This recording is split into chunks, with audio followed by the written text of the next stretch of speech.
change the degree. આ English grammar એક topic છે change the degree. Degree of comparison કુલ 3 પ્રકારના છે. એક છે પોઝિટિવ ડિગ્રી, બીજું છે કમ્પેરેટિવ ડિગ્રી, ત્રીજું છે સુપરલેટિવ ડિગ્રી. 3 પ્રકારની છે. સૌપ્રથમ તો ત્રણેય ડિગ્રીને ઓળખવી જરૂરી છે. આપણે ત્રણેય ડિગ્રીને ઓળખીએ નહીં ત્યાં સુધી આપણને ખ્યાલ આવે નહીં. પહેલી છે પોઝિટિવ ડિગ્રી. બે વસ્તુની સરખામણી કરવા માટે એસ વિશેષણ જેને એડજેક્ટિવ આપણે કહેતા હોઈએ. બે વસ્તુની સરખામણી માટે એક વિશેષણ એ સો વિશેષણ એ સારું ખરાબ as good as small as long as tall long short એ બધું શું થયું વિશેષણ. તો બે વસ્તુની સરખામણી કરવા માટે એ એની અંદર વિશેષણ અને એના પછી એજ આવે અને પછી 100 વિશેષણ એજ થી બનતી ડિગ્રી છે. એ વિશેષણ એજ હકારમાં આવે છે, 100 વિશેષણ એજ નકાર વપરાય છે. તેમાં હકાર અને નકાર બે હોય છે. એક વસ્તુ કે એક વ્યક્તિની સરખામણી એક કરતા વધુ વસ્તુ કે વ્યક્તિ સાથે ત્યારે વાક્યની શરૂઆતમાં નો અધર કે વેરી યાદ રાખો નો અધર કે વેરી વપરાય છે. અહીંયાના જેટલું સરખામણી અર્થ દર્શાવતા હોય છે. પછી આવે છે બીજી ડિગ્રી કમ્પેરેટિવ ડિગ્રી.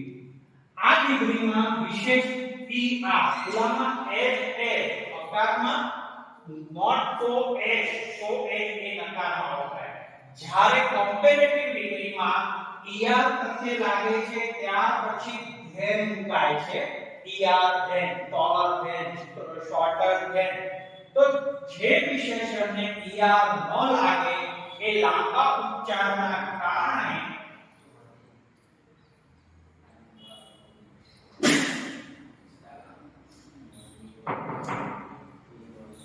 તેની આગળ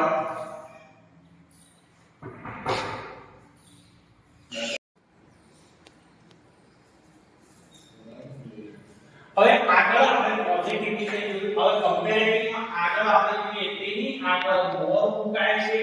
એક વસ્તુ કે એક વ્યક્તિની સરખામણી એકથી વધુ વ્યક્તિ સાથે થાય ત્યારે એની અધર મોસ્ટ અધર મેની અધર વપરાય છે.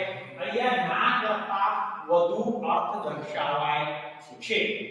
પછી આવે છે સુપરલેટિવ ડિગ્રી. સુપરલેટિવ ડિગ્રી શ્રેષ્ઠતાવાચક ડિગ્રી તરીકે ઓળખાય છે. સુપરલેટિવ આપણે બોલે ગ્રેટેસ્ટ લોંગેસ્ટ ધ લાગે અને એમાં આર્ટિકલનો બી એક પોઈન્ટ શીખવા. આર્ટિકલમાં જ્યારે ગ્રેટેસ્ટ લોંગેસ્ટ એવો est વાળું આવે ને પાછળ તો એક ખાલી જગ્યામાં આર્ટિકલમાં ધ જ આવે. ખાસ યાદ રાખવાનું. શ્રેષ્ઠ બતાવવા માટે શ્રેષ્ઠતાવાચક ડિગ્રી તરીકે આ ડિગ્રી ઓળખાય છે. આ ડિગ્રીમાં વિશેષણ આગળ ધ અને વિશેષણને est પ્રત્યય લાગે છે. વિશેષણને est પ્રત્યય ન લાગતો હોય લાંબા ઉચ્ચારના કારણે તેના વિશેષણના મોસ્ટ મુકાય છે. તેની આગળ ધ મુકાય છે. અહીં શ્રેષ્ઠતાનો અર્થ સૂચવાય છે. વન ઓફ સુપરલેટિવ ડિગ્રીમાં વપરાય છે. વન ઓફ જે નામની સાથે સરખામણી થતી હોય તે બહુવચનમાં વપરાય છે. તો આમાં ત્રણ વસ્તુ આપણે શીખ્યા. એક તો કમ્પેરેટિવ પોઝિટિવ કમ્પેરેટિવ અને સુપરલેટિવ ડિગ્રીના ત્રણ પ્રકારો છે.